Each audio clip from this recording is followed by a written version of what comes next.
इससे पहले हम लोगों ने मैट्रिक्स में थोड़ा एडिशन की प्रॉपर्टीज को पढ़ा था इससे पहले वाले लेक्चर में, और कुछ थोड़े से मल्टी स्केलर प्रॉपर्टीज वगैरह पढ़ा था किसी मैट्रिक्स के साथ, उसकी मल्टीप्लाई, उसकी कुछ प्रॉपर्टीज, और फिर हम लोगों ने थोड़ा मैट्रिक्स की मल्टीप्लाई सीखी थी। अगर दो मैट्रिक्स मल्टीप्लाई करते हैं तो क्या होता है। आज बच्चों हम मैट्रिक्स के मल्टीप्लिकेशन की कुछ प्रॉपर्टीज पढ़ते हैं। तो देखिए पहली ये लिखी हुई है, आपकी हेडिंग है कि आव्यूहों के गुणन के गुणधर्म, कि आव्यूह जो है वो कौन कौन से रूल का पालन करता है, कौन कौन से रूल का पालन नहीं होता है मल्टीप्लाई में। एक बात बच्चों ध्यान रखिएगा, जरूरी नहीं कि रियल नंबर में जो मैथ लगी है वो आव्यूह में ही अप्लाई होती हो, ऐसा जरूरी नहीं है। कई चीज जैसे अब तक हम लोगों ने मैथमेटिक्स में पढ़ी रियल नंबर्स में, तो वो चीज यहाँ भी लग जाए ऐसा जरूरी नहीं है, वो हमें करके देखना पड़ेगा। उसके लिए कुछ नियम बनाए गए हैं, कुछ देखा गया, उसके बाद ही उसको अप्लाई किया गया है। तो हम देखते हैं properties of multiplication of matrix. तो पहले हम लोग करते हैं कम्यूटेटिव, आपके ऊपर चलते हैं क्रम विनिमय का नियम। आप लोगों को पता भी होगा क्रम विनिमय का नियम क्या होता है, कि स्थान बदल लेना, एक दूसरे का स्थान बदल लेना। जैसे कि सपोज दैट ये मेरे पास दो मार्कर हैं, ठीक है बच्चों, तो रियल नंबर हम लोग क्या पढ़ते थे, जो मेरे हाथ मार्कर है, और अभी इंटरचेंज हो गए, ये मार्कर इधर इधर आ गया, अभी मेरे हाथ में दो मार्कर हो गए। रियल नंबर में मल्टीप्लाई केस में कोई फर्क नहीं पड़ता था। जैसे कि आप ये भी समझ सकते हैं कि चाहे बच्चों हम 2 गुणे 3 कह दें तो भी आंसर 6 आएगा, या हम कह दें 3 गुणे 2 तो भी आंसर 6 आएगा। कि मतलब रियल नंबर मल्टीप्लाई में क्रम विनिमय का नियम जो होता था वहां पे कारण जो है कोई फर्क नहीं डालता था। मैट्रिक्स में क्या होता है वो हम देखते हैं। तो लिखा हुआ है कि सामान्यतः आव्यूह गुणन क्रम विनिमय का नियम का पालन नहीं करते। तो मैट्रिक्स में बच्चों जो होता है कम्यूटेटिव लॉग क्रम विनिमय का नियम मैट्रिक्स में सामान्यतः ज्यादातर मैक्सिमम टाइम जो होगा वो हमारा काम नहीं करेगा, वो पालन नहीं करेगा। किसी पर्टिकुलर केस में हो जाए वो अलग बात है, लेकिन कोई रूल ऐसा नहीं है कि वो बराबर होगा ही होगा। कहने का मतलब ये नहीं है कि एक मैट्रिक्स ए है दूसरा मैट्रिक्स बी है, उन दोनों की मल्टीप्लाई की तो ए बी, तो ए बी बी ए के बराबर है नहीं, ए बी एक अलग केस हो सकता है तो बी ए आपका एक अलग केस हो सकता है। तो देखिए फर्स्ट नंबर पे लिखा हुआ है, देखिए ध्यान से, यदि ए बी दो मैट्रिक्स इस प्रकार है, हमारे पास दो मैट्रिक्स हैं, एक ए और एक बी। कैसे हैं कि आव्यूह ए बी अस्तित्व में है। अस्तित्व मतलब ये है कि ऐसे मैट्रिक्स हैं कि हमने ए को आगे रखा और बी को पीछे रखा और उन दोनों की मल्टीप्लाई कराई, और मल्टीप्लाई पॉसिबल थी होना। मैंने इससे पहले आपको लेक्चर में बताया था कि मल्टीप्लाई कब पॉसिबल होगा, कि जो आगे वाले मैट्रिक्स की कॉलम की संख्या है वो जो पीछे वाला मैट्रिक्स है उसकी रो की संख्या के इक्वल होनी चाहिए। इससे जस्ट पहले वाले लेक्चर में तभी मल्टीप्लाई पॉसिबल होती है। तो इसमें लिखा है कि ऐसा है कि आव्यूह ए बी अस्तित्व में है, मतलब ए बी तो पॉसिबल है, तो जरूरी नहीं है कि बी ए भी हमारा अस्तित्व में हो, ऐसा कुछ जरूरी नहीं है। अगर ए बी पॉसिबल हुआ है तो बी ए पॉसिबल हो, ये कुछ हमारा कंपल्सरी नहीं है। और सामने मैंने एक छोटा सा एग्जांपल दिया है समझाने के लिए आपको, देखिए ध्यान से बच्चों। ये लिखा हुआ है कि ए जो है एक मैट्रिक्स है जो ए आई जे, और उसका ऑर्डर क्या है एन क्रॉस एन, और बी एक मैट्रिक्स है बी आई जे, इसका ऑर्डर है एन क्रॉस पी। तो बच्चों ध्यान से देखिएगा, भाई यहाँ ऊपर बताता हूँ आपको। जैसे कि ए का ऑर्डर बच्चों क्या है, ए का ऑर्डर है एम क्रॉस एन, और इंटू उससे मल्टीप्लाई किसे कर रहे हैं बी को, और बी का बच्चों ऑर्डर क्या है एन क्रॉस पी। तो मल्टीप्लाई कब पॉसिबल होती है, जब फर्स्ट आगे वाले मैट्रिक्स की कॉलम्स की संख्या पीछे वाले मैट्रिक्स की रो की संख्या के इक्वल हो। तो देखिए ये इसके रो इंटू कॉलम, तो ये इसके कॉलम की संख्या और ये इसकी रो की संख्या एन एन है, तो मल्टीप्लाई पॉसिबल है। रिजल्ट हमारा आएगा ए बी, ठीक है, इनका रिजल्टेंट जो भी है, और हमारा ऑर्डर क्या होगा एन एन हट जाएंगे, बचेगा N cross P. M cross P का हमको रिजल्टेंट एम क्रॉस पी का रिजल्टेंट मैट्रिक्स मिल जाएगा, मतलब ए बी तो पॉसिबल है। अच्छा देखते हैं बच्चों कि इसी सेम ऑर्डर में क्या हमारा बी ए पॉसिबल है, तो हम बी को आगे लाते हैं। बी का ऑर्डर बच्चों क्या है एन क्रॉस पी इंटू, और ए का ऑर्डर क्या है एम क्रॉस एन, ए का ऑर्डर है एम क्रॉस एन। अब देखते हैं क्या बी ए पॉसिबल है। देखिए इसकी हमारे कॉलम संख्या कितनी है पी, इसकी रो की संख्या कितनी है एम। देखिए आगे जो हमारा पी इसका है, इसके कॉलम्स की संख्या इसकी रो की संख्या नहीं इक्वल, तो बी ए तो पॉसिबल ही नहीं है होना। तो ये आपका फर्स्ट एलिमेंट हो गया, और ऐसा एक आप एग्जाम्पल कोई अपने आप बना भी सकते हैं 3 into 2 जो भी आप अपने हिसाब से, कोई दिक्कत हो आप पूछ सकते हैं। अब नंबर 2 पे आइए, लिखा हुआ है कि यदि ए बी दो मैट्रिक्स इस प्रकार हैं, दो मैट्रिक्स हैं, एक ए और एक बी, ऐसे हैं कि ए बी और बी ये दोनों स्थिति में, मतलब ए बी भी पॉसिबल है और बी ए भी पॉसिबल है। इससे पहले हमने देखा कि ए बी तो पॉसिबल था लेकिन बी ए पॉसिबल नहीं था। अब इसमें कह रहा है कि ए बी भी पॉसिबल है और बी ए भी पॉसिबल है, परंतु ए बी और बी ए के क्रम समान नहीं है। मतलब बच्चों कि ए बी भी नहीं पॉसिबल है, बी ए भी पॉसिबल है, लेकिन दोनों के ऑर्डर सेम नहीं है। जब ऑर्डर ही सेम नहीं है तो मैट्रिक्स इक्वल हो ही नहीं सकते। ये तो मैंने आपको बहुत पहले बताया था। अब देखिए छोटा सा एग्जांपल दिया गया आपके सामने, ये मैं दिखाता हूं यहाँ पे आपको, जगह थोड़ी सी कम है, कि ये ए का ऑर्डर है ए, इसका ऑर्डर है एम क्रॉस एन, और बी इंटू बी, और बी का ऑर्डर क्या है बच्चों एन क्रॉस एम। अब देखिए एन और एन बैलेंस हो गया, इसके कॉलम की संख्या उसकी रो की संख्या इक्वल है, तो बैलेंस हो गया। हमारा जो रिजल्टेंट मैट्रिक्स मिला ए बी वो हमें किस ऑर्डर का मिला, तो ये बना हमको m इंटू एम, हमको m इंटू एम ऑर्डर का A B, m into M order का ए बी मिला। अब देखिए बच्चों मैं यहाँ पे थोड़ी जगह कम है, मैं इसको यहाँ पे लिख देता हूँ, आप ध्यान रखिएगा, मैं थोड़ा इधर कर देता हूँ। अब बी ए को देखते हैं हम, बी को आगे लिखा, बी का ऑर्डर क्या था n cross m, n cross m into, और ए का ऑर्डर क्या है, ए का ऑर्डर है m क्रॉस m। अब देखिए इसकी कॉलम की संख्या m और इसके रो की संख्या m, तो दोनों इक्वल है, मतलब मल्टीप्लाई पॉसिबल है। तो मल्टीप्लाई पॉसिबल है मतलब बी ए पॉसिबल है, और बी ए का ऑर्डर क्या होगा, ये m मर जाएगा, बी ए का ऑर्डर होगा n cross m, n cross m। अब देखिए बच्चों कि अब यहां से मिटा देता हूं, अब थोड़ा क्लियर होगा आपको कि हमारा ए बी भी पॉसिबल था और हमारा बी ए भी पॉसिबल था, लेकिन ए बी का ऑर्डर क्या निकला m क्रॉस m, और बी ए का ऑर्डर क्या निकला n क्रॉस m। समझ रहे हैं, तो ऐसा भी हो सकता है। ऐसे केस में दोनों इक्वल नहीं हो सकते हैं। दो मैट्रिक्स को इक्वल होने के लिए दोनों के, हमने पहले ही बताया था बहुत पहले लेक्चर में आपको कि दोनों के ऑर्डर का सेम होना जरूरी है और दोनों के करस्पॉन्डिंग संगत अवयवों का समान होना जरूरी है, तभी दो मैट्रिक्स इक्वल हो सकते हैं, वरना दो मैट्रिक्स इक्वल नहीं हो सकते हैं। तो ये आपका बच्चों दूसरा ये नियम हो गया। अब हम आते हैं थर्ड की ओर। थर्ड में क्या लिखा हुआ देखिए कि यदि ए और बी दो अवयव इस प्रकार हैं, दो मैट्रिक्स ऐसे हैं कि ए बी और बी ए दोनों पॉसिबल है, ए बी भी पॉसिबल है और बी ए भी पॉसिबल है। सॉरी बच्चों हंसी आगे थोड़ी सी, ए बी पॉसिबल है और बी ए भी पॉसिबल, दोनों पॉसिबल है तथा दोनों के क्रम भी समान। देखिए बच्चों कि मतलब ए बी भी पॉसिबल है, बी ए भी पॉसिबल है और दोनों के ऑर्डर भी हमारे इक्वल है। अब देखिए तो भी ए बी और बी ए का बराबर होना आवश्यक नहीं है, जरूरी नहीं है कि ए बी और बी ए इक्वल हो जाए। मतलब देखिए कि पहले केस में क्या था, हमारा पॉसिबल ही नहीं था, दूसरे केस में पॉसिबल दोनों थे लेकिन ऑर्डर डिफरेंट हो गया, और तीसरे केस में क्या है, पॉसिबल भी दोनों है, दोनों का ऑर्डर भी सेम है, लेकिन उसके बावजूद भी ये जरूरी नहीं है कि दोनों बराबर हो जाएं। तो एक छोटा सा एग्जांपल दिया है कि ए का ऑर्डर ये है, बी का ये है, और ए बी और ये दोनों बराबर हो, ऐसा जरूरी नहीं है। देख लीजिए ऑर्डर आपका बराबर होगा।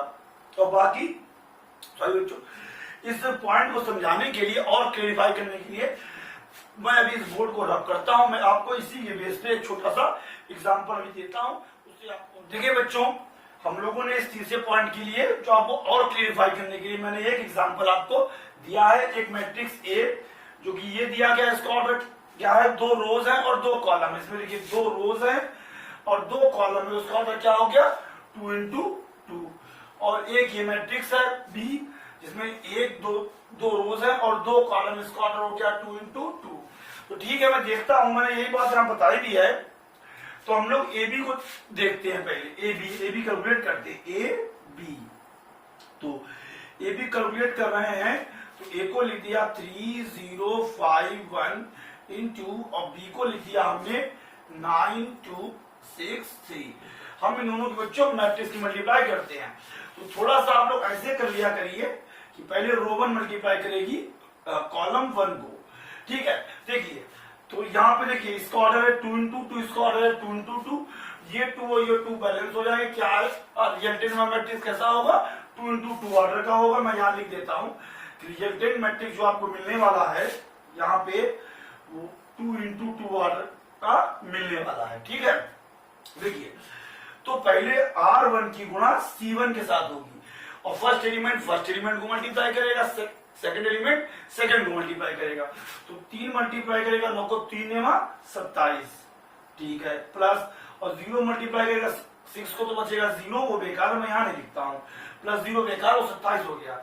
अब देखिए बच्चों R1 मल्टीप्लाई करेगी अब C2 को, सॉरी R1 मल्टीप्लाई करेगी C2 को, फर्स्ट एलिमेंट को मल्टीप्लाई करेगा, सेकंड एलिमेंट को, तो 3 मल्टीप्लाई करेगा 2 को 3 दूनी 6 और 0 मल्टीप्लाई करेगा 3 को 0 आएगा प्लस का, उसे क्या लिखना बेकार है।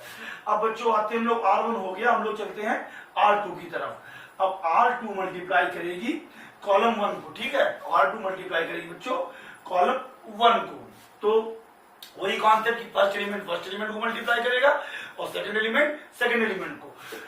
5 ने 45 प्लस और 1 छंगा 6, 1 सीधा 6 हो गया। ठीक है, अब R2 जो मल्टीप्लाई हमारी R2 मल्टीप्लाई करेगी कॉलम 2 को, तो फर्स्ट एलिमेंट फर्स्ट को करेगा, 5 दूनी 10 प्लस 1 तिया 3, तो ये हमारा ये उत्तर हो गया। तो बच्चों देखिए 45 और 6 तो मैं यहाँ सीधे लिखे दे रहा हूँ 51 और 10 और 3 13 और 10 और 3 क्या आ गया 13 आ गया। तो ये हमारा हमको जो है वो AB प्राप्त हो गया, AB इज इक्वल टू, और जिसका ऑर्डर क्या है 2 into 2। अब बच्चों इधर देखिए इस तरफ मैं साइड में अब यहाँ पे BA कैलकुलेट करता हूँ, BA is equal to BA, तो BA के लिए मैं B को आगे ले जाऊंगा, B का ऑर्डर क्या है 9 6 2 3, इसके एलिमेंट्स 2 into 2 आ रहे उसका, मैं यहाँ लिख देता हूँ 2 into 2 और into, और A के एलिमेंट क्या है 3 0 5 1, ऑर्डर क्या है 2 into 2। अब देखिए बच्चों इसके कॉलम की संख्या इसकी रो की संख्या स्क्वायर है, तो मैट्रिक्स पॉसिबल है, और ये 2 2 हट जाएंगे तो बचेगा क्या 2 into 2 ऑर्डर का मैट्रिक्स मिलेगा। तो हमारा BA पॉसिबल है और जो रिजल्ट आएगा वो हमारा 2 into 2 ऑर्डर का आएगा। अब बच्चों हम लोग जो है मल्टीप्लाई करते हैं, इसमें हटा देता हूं ताकि आपको समझने में इजी हो जाए। वही कॉन्सेप्ट, पहले R1 C1 को मल्टीप्लाई करेगा, तो 9 मल्टीप्लाई करेगा 3 को 9 तिया 27 प्लस और 2 मल्टीप्लाई करेगा 5 को 2 पंचे 10, ठीक है, ये मिल गया 27 प्लस 10। अब R1 मल्टीप्लाई करेगी C2 कॉलम 2 को, तो फर्स्ट एलिमेंट फर्स्ट को, सेकंड एलिमेंट सेकंड को, तो 9 मल्टीप्लाई करेगा 0 को तो आया 0 और प्लस 2 मल्टीप्लाई करेगा 1 को तो आया 2, ये हो गया R1 की मल्टीप्लाई। हम लोग करेंगे R2 की मल्टीप्लाई, ठीक है, और R2 की मल्टीप्लाई कॉलम 1 से होगी, तो 6 तिया 18 यहाँ लिख दिया और 3 5 15 यहाँ लिख दिया। अब हमारा R2 मल्टीप्लाई करेगा कॉलम 2 को, 6 गुणे 0 0 प्लस 1 तिया 3, तो ये 27 10 कितने हो गए बच्चों 37, मैंने यहाँ लिख दिया 37, और 0 प्लस 2 2 ही हो गया, हटा देता हूँ मैं यहाँ 2 लिख देता हूँ, और 18 15 33, तो मैं इधर लिख देता हूँ 33, और 0 प्लस 3 3। तो ये देखिए बच्चों ये आपका AB पॉसिबल था, उसका ऑर्डर 2 into 2 था, BA भी हमारा पॉसिबल था, उसका भी ऑर्डर 2 into था, मतलब AB भी पॉसिबल है BA भी पॉसिबल है। अब जरा देखिए क्या AB और BA एक जैसे है, नहीं, इसका एलिमेंट 27, इसका एलिमेंट वो वाला है 37, इसका एलिमेंट 6 है, उसका वो वाला एलिमेंट 2 है, इसका एलिमेंट 51, उसका एलिमेंट 33 है, इसका एलिमेंट 5 है 13 है, उसका एलिमेंट हमारा 3 है।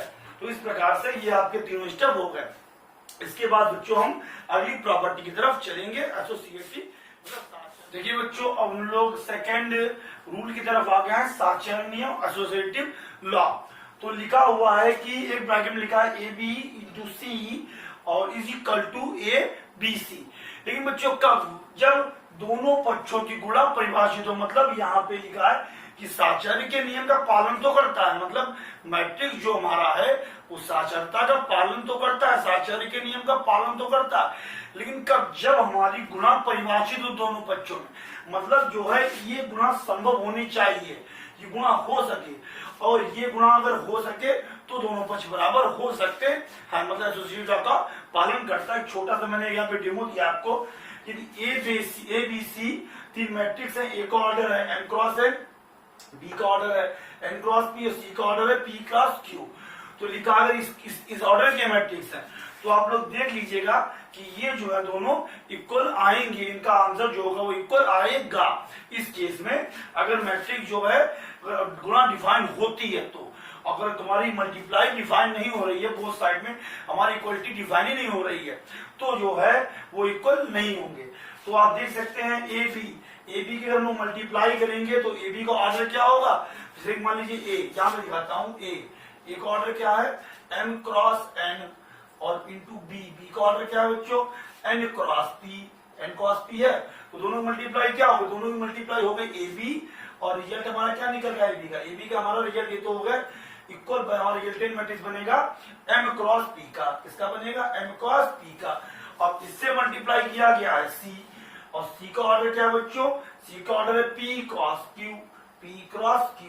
तो देखिए इसके कॉलम और इसकी हमारे रो इक्वल है, तो मैट्रिक्स की मल्टीप्लाई पॉसिबल है, मतलब एबीसी जो रिजल्ट निकलेगा हमारा लास्ट में ये भी एक मैट्रिक्स होगा, और इसका ऑर्डर क्या निकला हमारा इस मैट्रिक्स का m क्रॉस q हमारा एक ऑर्डर निकला।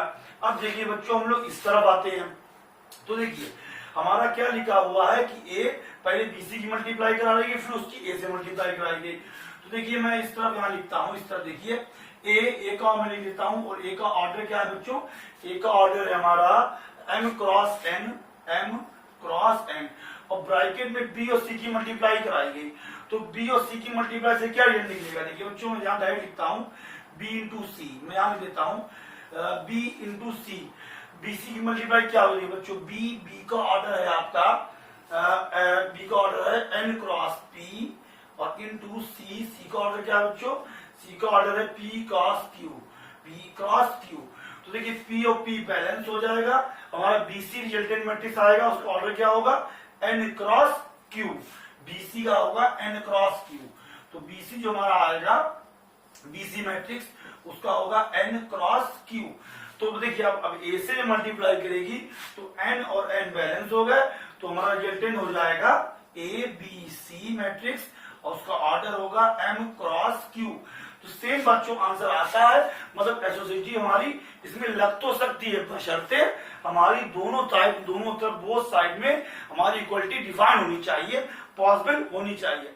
अब इसके बाद देखिए स्टूडेंट्स, ये आपका थर्ड डिस्ट्रीब्यूशन ऑफ बंटेन का नियम, तो ये देखिए लिखा हुआ है इसमें कि a ब्रैकेट में b प्लस सी, और a ये b के साथ में गया तो a b हो गया, फिर तो यह देखिए a b मतलब b a नहीं होता बच्चों, ये नहीं कि आप कह दो कि नहीं a b कह दे या b a कह दे, ध्यान रखिए a b तो a b होगा, तो a जो है वो b के साथ गया a b और a c, इस प्रकार से ये बढ़ गया।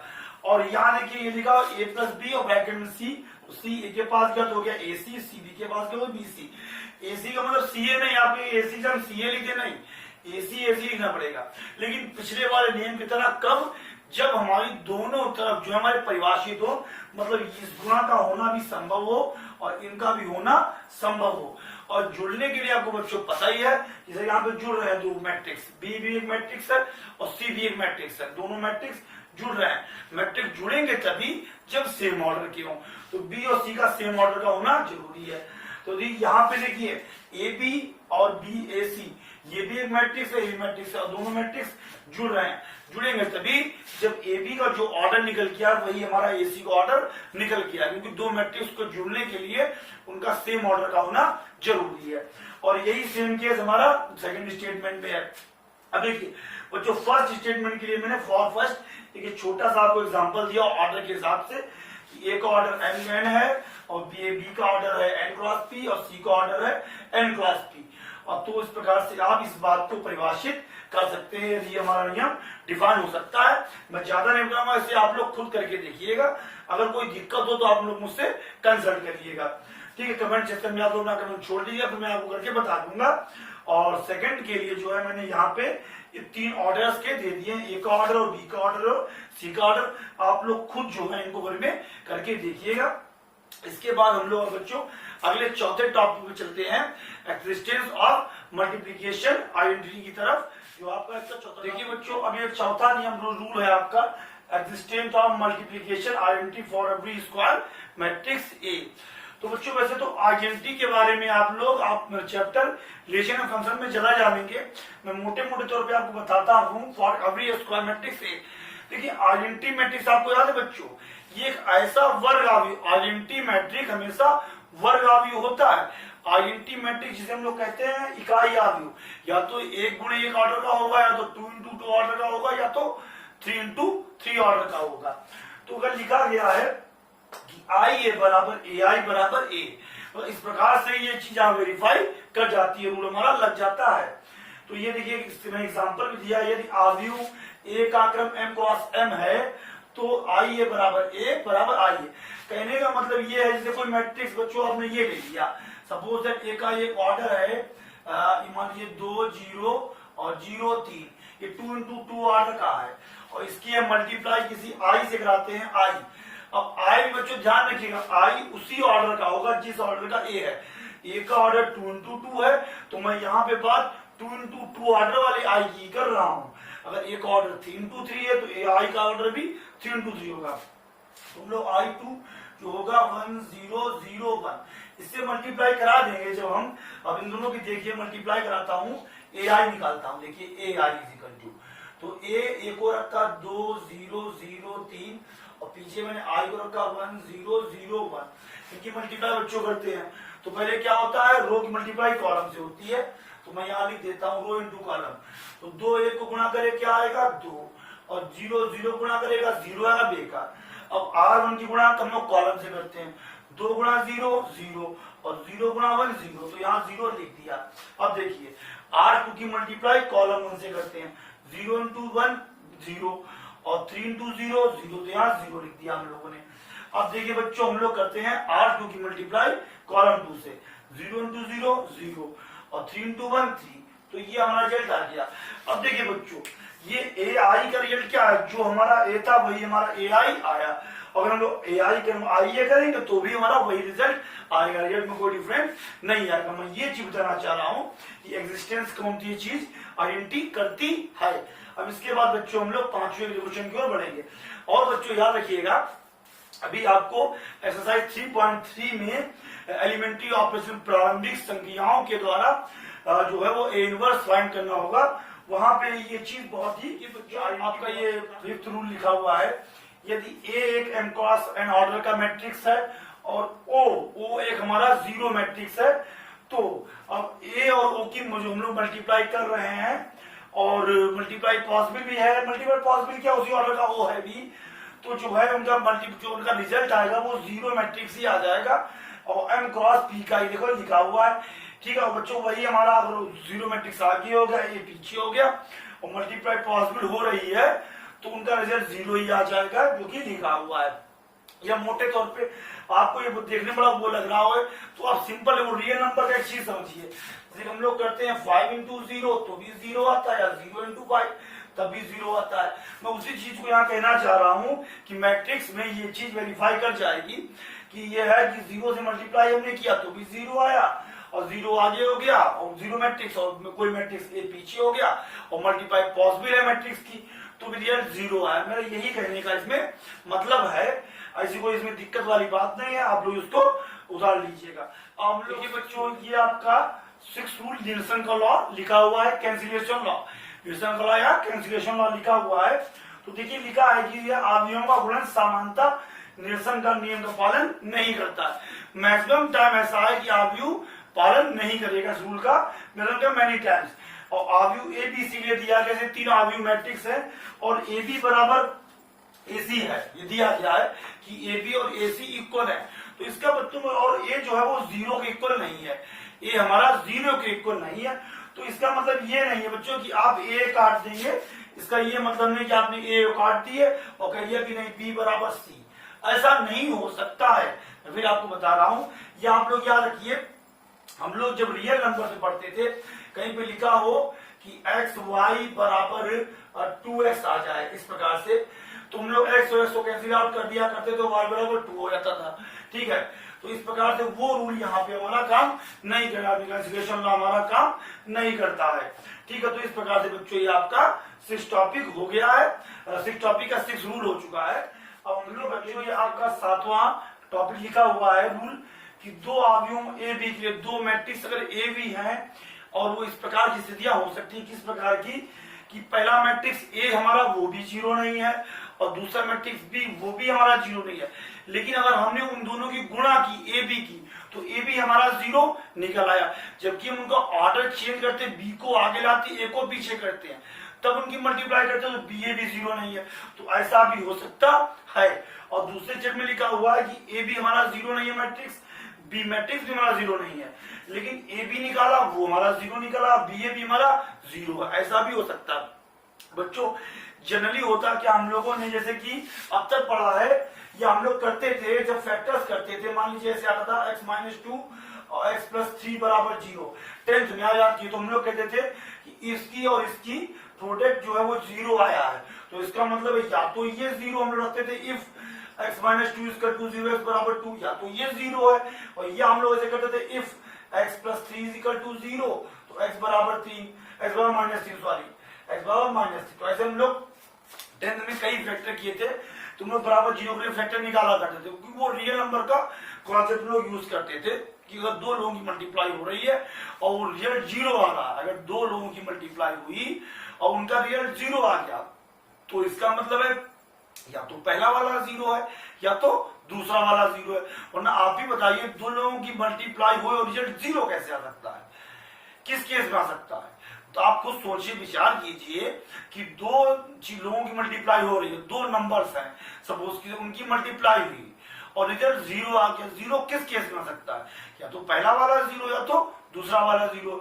लेकिन ये रेफरेंस जो है हम लोग यहाँ मैट्रिक्स में नहीं लगाते हैं कि नहीं पहला 0 होगा या दूसरा 0 होगा।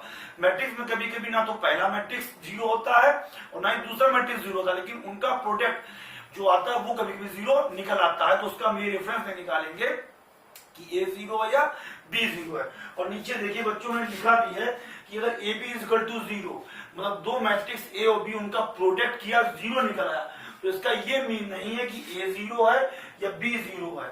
तो ठीक है, इसका पूरा रेफरेंस क्या होगा, या तो ए 0 होगा या तो बी 0 होगा, या ए और बी में कोई 0 नहीं होगा, उनका प्रोडक्ट 0 आ गया है। मतलब ये नहीं कह सकते हैं हम लोग कि अगर दो मैट्रिक्स ए और बी का प्रोडक्ट 0 आया है तो या तो ए 0 या तो बी 0। वो पूरा आपका रेफरेंस पूरा उत्तर नहीं हुआ। पूरा उत्तर क्या हुआ, या तो ए 0 या तो बी 0, या ए और बी में कोई भी 0 नहीं है, उनका प्रोडक्ट 0 आ गया। और ये एग्जाम्पल लिखा दीजिए बच्चों, छोटा सा। ए देखिए एक मैट्रिक्स है जो कि 0 तो नहीं है, बी एक मैट्रिक्स जो कि 0 तो नहीं है। अब हम इन दोनों की मल्टीप्लाई करते हैं, ए बी को काउंट करते हैं। ठीक है, मल्टीप्लाई मैंने बता दिया आपको करना आती है। तो पहले हम रो 1 की मल्टीप्लाई कॉलम 1 से करते हैं। 0 × 3 0, 1 - 1 × 0 0। तो ये हो गई R1 की C1 से हो गई। अब R हम 1 की C2 से करते हैं, तो 0 R1 की C2 से, 0 × 5 0, -1 × 0 0, ये भी हो गई। अब ये R1 की कहानी खत्म, R2 की स्टार्ट होती है।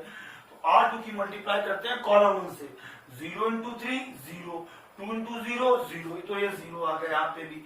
अब R2 की मल्टीप्लाई कॉलम 2 से, 0 × 5 0 और प्लस 2 × 0 0। तो देखिए ये 0 आ गया। देखिए ना तो बच्चों ए 0 था ना तो बी 0 था, लेकिन उनका रिजल्ट ए बी 0 आ गया। तो कहने का मतलब ये है कि ऐसा भी हो सकता है। अब इसके बाद बच्चों हम लोग आपका 8वां रूल है कि वर्गावी स्क्वायर मैट्रिक्स के लिए उनकी धन मतलब पॉजिटिव पूर्णांक की पॉजिटिव और पूरी पावर को लेके, मतलब जो हमारा स्क्वायर मैट्रिक्स है उसकी पॉजिटिव पावर को लेके जो है कुछ रूल डिफाइन किए गए हैं कि रिलेट किया है कि किस उस केस में कि ए जो है हमारा एक स्क्वायर मैट्रिक्स है। तो ये पहला लिया है कि ए की पावर 1 = ए ही हो जाता है, और ए की पावर n+1 जैसे रियल नंबर हम लोग अलग अलग कर सकते थे कि ए की पावर n to a हो जाएगा, whereas n belongs to natural number. और वही इस केस में अगर लिखा हुआ है ए की पावर m+n, तो ए की पावर m इंटू ए की पावर n हम लोग अलग कर सकते रियल नंबर की तरह, और where m and n belongs to A, जहां m और n दोनों नेचुरल नंबर को बिलोंग करते हैं। मतलब नेचुरल प्राकृतिक संख्याओं को संबंधित है, मतलब प्राकृतिक संख्याओं से। और चौथा है कि ए की पावर m की पावर n, इसका मतलब है पावर की मल्टीप्लाई हो जाएगी, जैसे हुआ करती थी ए की पावर n, जहां m और n हमारे प्राकृतिक संख्याओं को नेचुरल नंबर्स को बिलोंग संबंध करते हैं। तो ये आपका बच्चों 8वां नियम हो गया। उसके बाद मैंने इसी में 9वां नियम भी लिख दिया है कि i की पावर n है कोई पावर हो जाए, आई की पावर 1 2 3 4 कुछ भी हो जाए तो वो आई आएगी। ये अपना रियल नंबर में जाते थे बच्चों कि 1 की पावर 1 होता था, 1 की पावर 2, 1 की पावर 2। देखिए बच्चों 1 की पावर 2 वो भी 1, 1 की पावर 3 वो भी 1, 1 की पावर 4 वो भी 1। तो वही नहीं अपना यहाँ है कि 1 का काम यहाँ पे हमारा आइडेंटिटी मैट्रिक्स करता है। तो आइडेंटिटी मैट्रिक्स कितनी पावर हो वो आइडेंटिटी मैट्रिक्स बनता है। और ये 10वां रूल आप लोग देख लीजिए, ये लिखा है ए प्लस बी का होल स्क्वायर। वैसे इन जनरल हम लोग क्या कहते थे, A square plus B square plus 2ab। हम लोगों ने यही पढ़ा बच्चों कि ए प्लस बी का होल स्क्वायर क्या होता था, A square plus B square plus 2ab। लेकिन यहाँ पे ये ए बी वो वाले ए बी नहीं है, ध्यान रखिएगा। ये ए एक मैट्रिक्स है और बी भी एक मैट्रिक्स है और दोनों मैट्रिक्स जुड़ रहे हैं। तो बच्चों जुड़ कब रहे होंगे, जब उनका ऑर्डर सेम है। ध्यान रखिएगा, जुड़ तभी रहे होंगे जब उनका ऑर्डर सेम है और उसका भी होल स्क्वायर किया गया है। तो रिजल्ट क्या निकला कि ए का स्क्वायर प्लस बी का स्क्वायर प्लस ए बी और प्लस बी। ये ध्यान रखिएगा। और मैं आपको बता चुका हूं कि जरूरी नहीं है कि ए बी और बी ए इक्वल हो। तो पूरा हमारा ये हुआ है, अगर ए बी और बी ए इक्वल है, जैसे कि मैं लिख दिया, अगर ए बी और बी ए इक्वल है, किसी पर्टिकुलर केस में हो भी सकते हैं कि ए बी और बी ए इक्वल हो जाए, तो हमारा हो जाएगा A square plus B square plus 2ab। लेकिन बच्चों मैट्रिक्स वैसे हम नहीं कह सकते हैं कि A square plus B square plus 2ab होगा, क्योंकि ये मैट्रिक्स है। मैट्रिक्स में रियल नंबर के हर रूल नहीं रख सकते, जो भी लगेंगे वो हम सामने देखेंगे।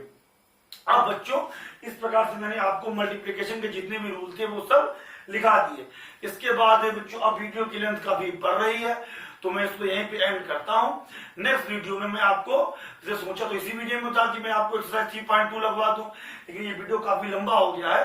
नेक्स्ट वीडियो में हम लोग एक्सरसाइज 3.2 को लगाएंगे और उसके बाद हम लोग ट्रांसपोज वगैरह अगर बचता है टाइम तो ट्रांसपोज और मैट्रिक्स, सिमेट्रिक, सिमेट्रिक जो भी बचा हुआ है वो पोर्शन कवर करेंगे।